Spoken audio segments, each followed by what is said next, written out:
پاکستان کے صوبے پنجاب کے شہر سرگودھا میں خواجہ سراؤں کی بہتری اور بحالی کے لیے حکومتی سطح پر اقدامات کیے گئے ہیں۔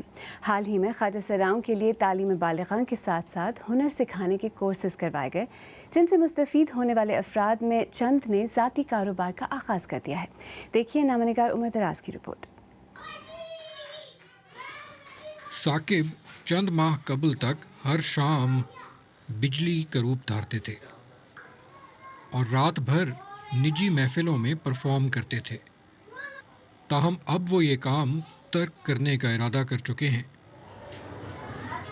مجھے یہ نا پرسنلی فیلڈ پسند نہیں تھی، میں یہ کبھی نہیں بننا چاہتا نا، اس لیے پھر میں نے یہ سوچا کہ میں نے اپنے آپ کو آگے بڑھانا، میں نے یہ کام نہیں کرنا، تو اس لیے میں نے اس فیلڈ کو جوائن نہیں کیا۔ حالانکہ دل میرا کرتا ہے کہ یہ سب کچھ کرو، لیکن نہیں، اپنے ماں باپ کی عزت اور ایک اپنی سیلف رسپیکٹ دیکھی ہے، اور ویسے بھی اس فیلڈ میں کچھ بھی نہیں پڑا ہوا۔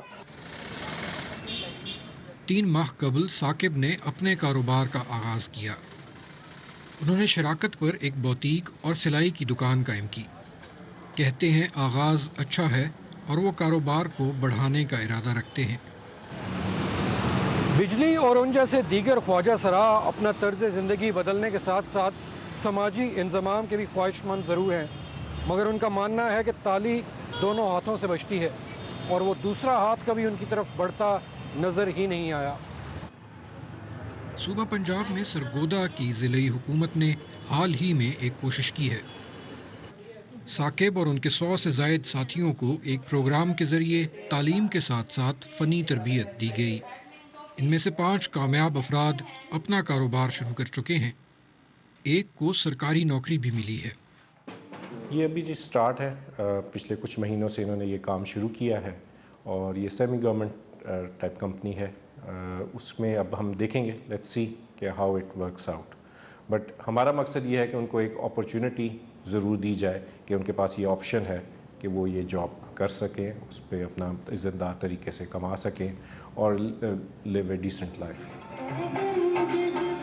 مواقع فراہم کرنے کے بعد انہیں اپنی مرضی کے کام میں روزگار تلاش کرنے میں بھی مدد دی جا رہی ہے۔ تاہم دیکھنا یہ ہے کہ ایسی کاوشوں سے کیا معاشرے میں برابری کی بنیاد پر ان کا سماجی انضمام ممکن ہو پائے گا۔ عمر دراز، BBC نیوز، سرگودھا۔ اگر آپ چاہیں تو مجھ سے اور ہماری ٹیم کے دیگر ساتھیوں سے ٹویٹر پر بھی رابطہ کر سکتے ہیں۔ میرا ٹویٹر ہینڈل ہے @AliaNazki۔ اس کے ساتھ ہی سیربین اختتام کو پہنچا، کل پھر حاضر ہوں گے۔ تب تک تازہ ترین خبروں کے لیے ہماری ویب سائٹ bbcurdu.com دیکھتے رہیے۔ عالیہ نازکی کو اب اجازت دیجیے۔